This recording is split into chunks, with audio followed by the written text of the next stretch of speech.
سبيل الدموع سبيل مريح تنهدى يا صاحي كي تستريح وبث الدعاء. Saya pernah mendengar cerita tentang manusia masuk surga dan neraka. Di antaranya kisah tentang wanita tunasusila pelacur yang masuk surga karena menolong seekor anjing. Kisah seorang yang masuk surga tapi belum pernah sholat dan sujud, orang masuk surga dan neraka karena seekor lalat. Pertanyaan saya, apakah saat ini sudah ada umat Nabi Muhammad atau manusia yang sudah berada di surga neraka? Bukankah manusia akan masuk surga neraka setelah hari kiamat? Kisah tentang seorang perempuan WTS membuka sepatunya, sepatu kulit, dimasukkannya ke dalam sumur, dituangkannya ke anjing yang menjulurkan lidah. Bukan umat Nabi Muhammad, tapi cerita tentang Bani Israel. Allah mengampunkan dia dan dia akan masuk surga. Apakah di surga itu sekarang sudah ada orang di dalamnya? Nabi Muhammad dulu masuk ke surga untuk apa? Meninjau-ninjau, menengok-nengok. Orang yang soleh meninggal, rohnya masuk ke dalam burung paruh warna hijau. Burung itu terbang ke sana kemari. Buka kitab Ar-Ruh, ditulis oleh Imam Ibnu Qayyim Al-Jauziyah. Bapak, ibu, adik-adik, kalau mau baca kitab tentang surga, neraka, alam barzah, dua kitab. Pertama At-Tazkirah Imam Al-Qurtubi, Ar-Ruh Imam Ibnu Qayyim Al-Jauziyah.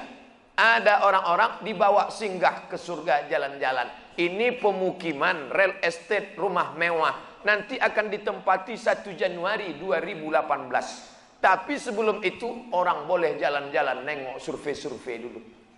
Makanya orang mati syahid wajahnya senyum. Kenapa orang mati syahid wajah senyum? Karena sebelum nyawanya keluar, malaikat sudah mengepakkan sayapnya. Di situ nampaknya kau akan mati, kau tinggal di lorong blok C nomor 15. Senyum dia. Nah, ini kita sekarang jangankan tempat surga, parkir pun payah. Apa hukumnya jika saya sholat sambil menutup mata agar sholat saya menjadi lebih khusyuk? Apakah ini tak boleh Pak Ustadz? Sebab dulu saya pernah tanya hal ini pada dosen agama, katanya ini tak boleh karena dianggap tak sopan pada Allah. Sementara jika mata saya terbuka, saya sulit untuk khusyuk. Adakah solusi untuk saya Pak Ustadz? Thanks. Ada gambar senyum. Titik 2. Sekarang saya mau menunjukkan beberapa riwayat sahabat Nabi itu sholatnya pejam mata atau buka mata. Jangan jawab. Nabi jadi imam, sahabat di belakang. Ketika sedang sholat, Nabi buka selopnya, sendalnya. Waktu itu Masjid Nabawi pasir. Nabi buka selopnya, semua sahabat yang ada di belakang membuka selop. Kira-kira sahabat di belakang pejam mata atau buka mata? Buka, karena kalau pejam mana dia tahu. Uqtulul aswadaini fi shalah, bunuhlah dua yang hitam ketika kau sedang sholat. Allahu Akbar. Lewat dua yang hitam. Apa yang hitam itu? Kalajengking dengan ular. Bunuh. Kira-kira orang sholat bisa ada dua yang hitam lewat, dia tahu matanya terbuka atau tertutup? Terbuka. Kalau tertutup, tiba-tiba udah tegak anaconda. Nah, terbuka. Jadi masalah sholat terbuka atau tertutup, terbuka. Tapi ada saat tertentu kita mesti tutup. Saya pernah mengalami. Pas di depan saya pakai baju kaos, tertulis di belakangnya, hidup memang susah, jangan bikin susah. Asal saya buka, terbaca Pak.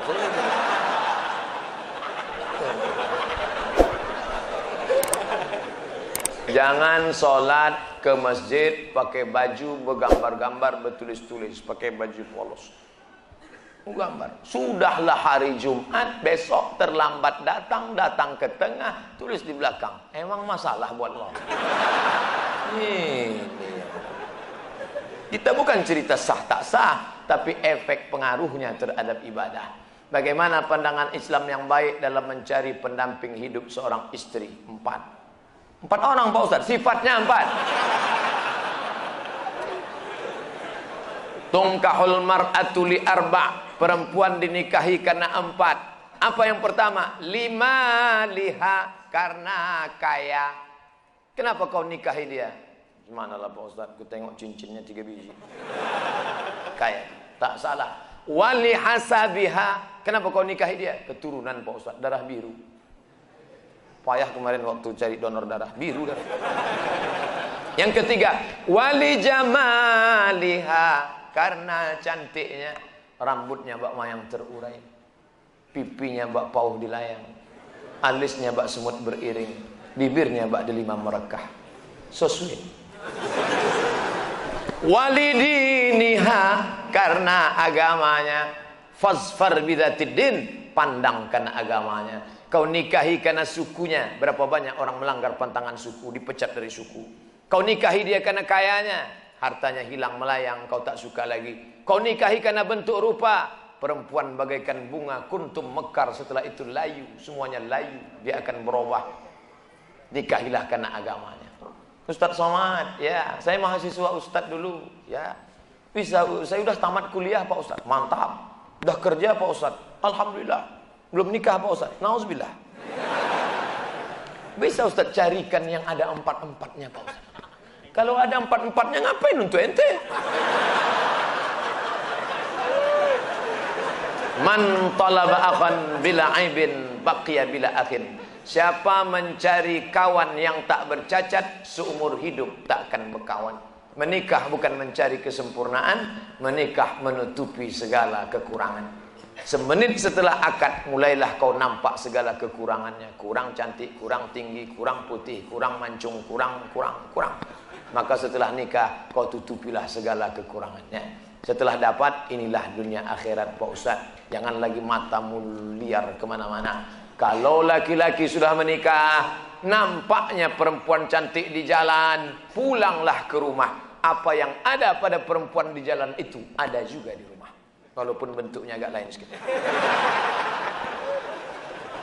Bagaimana Ustadz menjaga kesehatan begitu jadwal padat? Tadi masuk WA ke sahabat kita, apa kata dia? Kalaulah Ustadz Somad itu made in Jepang, sudah lama rontok. Lalu apa yang Ustadz minum, apa yang Ustadz makan? Semuanya doa jamaah. Cobalah tengok di YouTube, di Twitter, di Facebook, di BBM, doa jamaah. Amin, amin, amin, amin, amin. Semoga Ustadz sehat, semoga Ustadz istiqomah, semoga doa menumpang tuah pada doa, mulut-mulut, tangan-tangan yang soleh. Mudah-mudahan kita bersatu dalam kebaikan insyaallah. Berapa takbir Idul Fitri Pak Ustadz? Berapa hari? Dari mulai tenggelam matahari sore, petang, malam takbir, sampai sore tanggal 13, 10, 11, 12, 13. Allahu Akbar, Allahu Akbar, Allahu Akbar. La ilaha illallah, wallahu akbar. Allahu Akbar, walillahil hamd. Sampai jam 2 malam suara tak serak-serak. Begitu ditengok, rupanya flash disk. Janganlah flash disk, orang lah. Ini banyak nanti flash disk ini masuk surga. CD masuk surga, flash disk masuk surga. Dilatihlah anak-anak muda kita. Latih anak-anak muda. Nih, takbir bukan cuma di masjid. Selama 4 hari itu takbir. Anak-anak, ibu-ibu di rumah sambil masak opor, masak rendang, masak gulai kambing. Allahu Akbar, Allahu Akbar. La ilaha illallah. Garamnya kurang. Apa yang membuat Ustadz tetap istiqomah berdakwah dari masjid satu ke masjid lain? Bukankah Ustadz sudah ada tawaran TV swasta untuk mengajak Ustadz mengisi acara di salah satu stasiun TV yang kita semua sudah tahu kalau tampil di TV bayarannya besar. Dia mau saya harus ganteng. Masuk TV itu 2, ganteng betul atau buruk betul. Saya pula kan tidak pala buruk, tapi ganteng pun tidak juga. Pakaian itu harus begini, harus begitu, nah, itu yang tak bisa. Tapi yang paling berat ini jadwal. Jadwal harus gini. Saya tak bisa jadwal. Saya sudah penuh sampai 2018 Idul Fitri. Saya sudah. Nah, nanti setelah itu barulah kita masuk ke TV-TV. Kok muat? Apakah memang ada hadis yang mengatakan tidak kujamin umatku 14 abad akan datang? Seandainya hadis ini memang ada, apa yang tidak dijamin? Syafaatnya atau ibadahnya? Mohon pencerahan. Tak ada. Nabi jangan berkecil hati hidup zaman sekarang. Apa kata Nabi sallallahu alaihi wasallam? Al-ibadatu fil haraji kahijratin ilayya. Siapa yang tetap istiqamah beribadah padahal waktu itu banyak fitnah-fitnah, sama macam berhijrah bersama Nabi Muhammad sallallahu alaihi wasallam. Jadi jangan mengutuk nasib. Mengapa aku hidup di abad sekarang ini? Kenapa tak hidup zaman Abu Bakar, Umar, Utsman, Ali? Kalau mental model ini, hidup zaman dulu pun jadi Abu Jahal, Abu Lahab.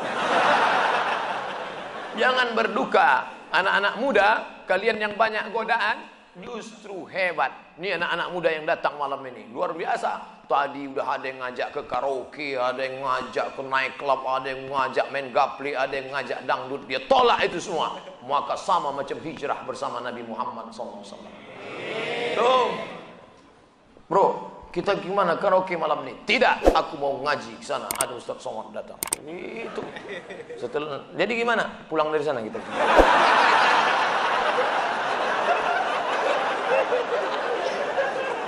Ada suatu hadis yang mengatakan bahwa menikah itu adalah sunnahku.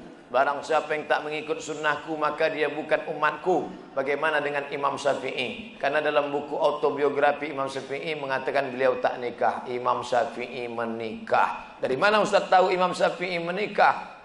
Bacalah biografinya. Yang tak menikah itu Imam Nawawi.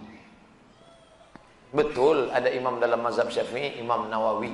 Imam Nawawi tak menikah, Imam Ibnu Taimiyah tak menikah, Sayyid Qutb penulis fi Zilalil Quran tak menikah, Syekh Abdul Fattah Abu Ghuddah menulis satu kitab judulnya Al-Ulama Al-Uzzab Alladzina Atharul Ilma Ala Zawaj, biografi ulama-ulama yang tak menikah sampai mati karena lebih memilih ilmu daripada nikah. Kenapa Ibnu Taimiyah tak menikah? Kalau Ibnu Taimiyah menikah, istrinya itu pasti tetap tinggal karena dia lebih lama di penjara daripada di luar penjara. Sayyid Qutb digantung 1966, mati dalam keadaan ditulisnya tafsir itu di penjara. Maka mereka itu memikirkan mudaratnya lebih besar. Tapi kalian yang muda sekarang jangan kalian ikut ini. Zaman Imam Nawawi dulu dia tak menikah, perempuan zaman itu biji matanya aja yang nampak. Godaan tak kuat. Zaman sekarang perempuan biji matanya tertutup, yang lain terbuka. Jangan jadi berubah zaman. Jangan kan aku mau ikut Imam Nawawi aja. Tak bisa, lain tak bisa. Godaan luar biasa. Ini saya mau pulang nih, godaan yang paling terberat nanti jumpa pramugari lah. Besok habis sholat Jumat mau pulang. Sudah jelas pakai peci, pakai baju koko, pasang muka seram mau lewat. Tetap ditegurnya. Nomor berapa? La ilaha illallah. Udah dapat nomor kursi duduk saya. Sengaja tak ada senyum-senyum. Tetap dia datang. Bapak seat beltnya udah dipasang. Astagfirullahaladzim. Ramah betul lah dia. Silap pula lama-lama. ساعة الفضاء الرحيب الفسيح تنحى يا حزن واهجر فؤادا توكل بجد بعزم فصيح فإني علمت بأنك نجوى ولبس خبيث